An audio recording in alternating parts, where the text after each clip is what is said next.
आज हम आपको एक कहानी सुनाने जा रहे हैं। तो कहानी का शीर्षक है धुन। नमस्ते सभी को। धुन एक वो चीज होती है जिसके माध्यम से मनुष्य असंभव को संभव बना लेता है। पत्थर बोलते नहीं, लेकिन पत्थरों की कल्पना की है और पत्थरों के माध्यम से आपको अपना उद्देश्य समझाने का प्रयास किया है। जहां से गंगा नदी निकलती है उस स्थान को गोमुख कहते हैं। वह स्थान बहुत ही छोटा सा है। यहाँ गोमुख के दोनों ओर दो पत्थर पड़े हुए थे। एक पत्थर दाईं ओर था और एक पत्थर बाईं ओर था। गोमुख का मुंह इतना छोटा था कि कोई भी व्यक्ति एक पैर दाएं पत्थर पर रखकर दूसरा पैर बाएं पत्थर पर रखकर नदी को पार कर लेता था। लेकिन जैसे जैसे ये नदी आगे बढ़ती जाती थी, बहुत विशाल होती जाती। धीरे धीरे पहले शांत, फिर उछलती कूदती चिंगाड़ती दहाड़ती बहुत विशाल रूप धारण कर लेती। ये दोनों पत्थर जो थे, उनमें से एक दाहिनी ओर का पत्थर बोला, भाई मैंने ये सुना है कि ये नदी यहाँ पर इतनी छोटी सी है, लेकिन जैसे जैसे आगे बढ़ती जाती है ये बहुत विशाल होती जाती है और बहुत पूजा होती है। इसके दोनों ओर घाट बने हुए हैं अलग अलग शहरों में। घाटों पर भीड़ इकट्ठी होती है, मेला लगता है, लोग इसकी आरती करते हैं, पूजा अर्चना होती है। दूसरा पत्थर सुनकर बड़ा आश्चर्यचकित हो रहा, बोला ऐसा ऐसा कैसे हो सकता है, ये तो यहाँ इतनी छोटी सी है। दाहिने ओर के पत्थर ने कहा, चलो हम भी देखते हैं, कूद कर देखते हैं कि क्या सत्य है या नहीं है। बाईं ओर का पत्थर बोला, ना बाबा ना, मुझे तो बहुत डर लगता है, मैं तो जहां हूं वहीं ठीक हूं, हमें इसके बारे में जानने से क्या मिलेगा। अब उसकी बात सुनकर दाईं ओर का पत्थर भी शांत हो गया, लेकिन जिज्ञासा उसके मन में जिंदा रही। वो बार बार सोचता रहा कि इसे देखना तो चाहिए, आखिर क्या है। उसने फिर बाईं ओर के पत्थर से कहा कि भाई एक बार चल के देखते तो हैं, क्या ये बात सत्य है। दूसरे पत्थर ने फिर मना कर दिया, मुझे कोई मतलब नहीं, मैं तो जहां हूं वहीं ठीक हूं। लेकिन दाईं ओर का पत्थर कूद गया और लुढ़कता लुढ़कता लुढ़कता लुढ़कता पानी के साथ बहता रहा, चलता रहा। रास्ते में शिलाएं आई, उसने उसको बहुत धक्का दिया, मारा पीटा। बहुत सारे पत्थर आए जिससे उसे टकराना पड़ा। कहीं कहीं ऊंचाई से पानी गिरा, वहां पर उसे धड़ाम से नीचे गिरना भी पड़ा।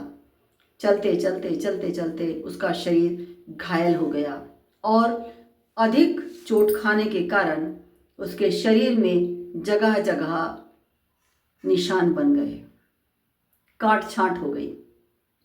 ऐसा लगता था कि इसके आंख भी है, नाक भी है, मुंह भी है।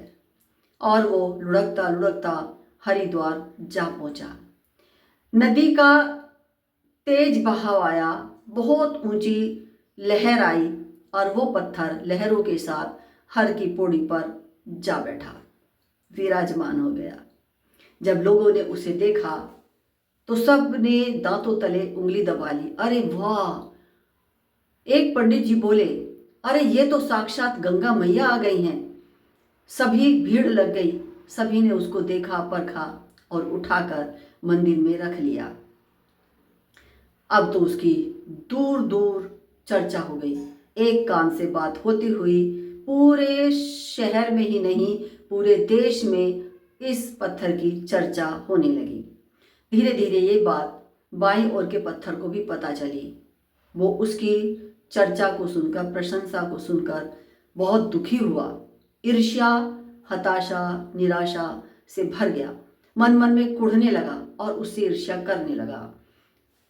धीरे धीरे उसके अंदर अवसाद हो गया और वो क्षरण का शिकार हो गया। धीरे धीरे वो कमजोर होता चला गया। एक दिन उसके मन में आया, चल के देखो तो सही, बाईं दाईं ओर के पत्थर में ऐसी क्या खासियत हो गई है। वह भी उछलता कूदता, चोट खाता हुआ, मार खाता हुआ वहां पहुंचा। लेकिन अब उसका शरीर कमज़ोर हो गया था, इसलिए ज़्यादा चोट लगने के कारण उसके 2 टुकड़े हो गए। वो पहुंचा और मंदिर में जाकर दाईं ओर के पत्थर को देखा तो ईर्ष्या से जल भुन गया। दाईं ओर का पत्थर पहचान गया। वह वहां से उठा और उसने उसका हाथ पकड़ के कहा, भाई, निराश होने की आवश्यकता नहीं है।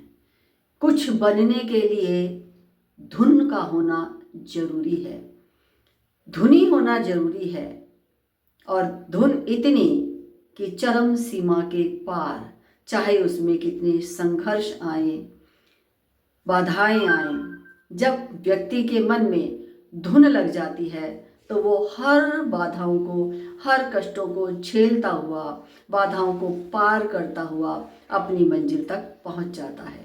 और धुनी व्यक्ति की ईश्वर भी सहायता करता है। इसलिए अपने भाग्य को कोसने से कोई फायदा नहीं, ईश्वर पे आरोप लगाने से कोई फायदा नहीं। ईश्वर ने तो सभी को समान बल, बुद्धि, विवेक दिया है। उसके आधार पर ही हम निर्णय लेते हैं। जो संघर्ष करने के रास्ते पे चल पड़ता है उसे कुछ मिल जाता है, और जो संघर्ष से डर जाता है वो वहीं पड़ा रह जाता है। धन्यवाद।